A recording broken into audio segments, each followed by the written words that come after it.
Bu faktlar miyangizni portlatishi aniq. Siz o'zingizni oddiy inson deb o'ylaysiz. Lekin aslida siz ichingizda ulkan ma'lumot bazasini olib yurasiz. Sizning tanangizdagi har bir hujayrada DNK, ya'ni biologik fleshka mavjud. Bitta hujayra ichidagi DNK taxminan 1 gigabayt ma'lumot saqlaydi. Endi tasavvur qiling. Sizning tanangizda 37 trillion hujayra bor. Agar hammasini qo'shsak, taxminan 37 zettabayt ma'lumot chiqadi. Bu butun dunyodagi internet ma'lumotlaridan ham ko'p degani. Va eng qizig'i, siz bu super texnologiyani har soniya ishlatyapsiz.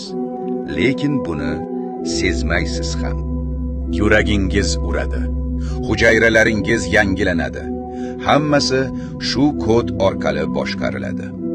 Lekin olimlar hali ham inson DNKsining hammasini to'liq tushunib bo'lmagan. Inson yaratuvchining mukammal mo'jizasi.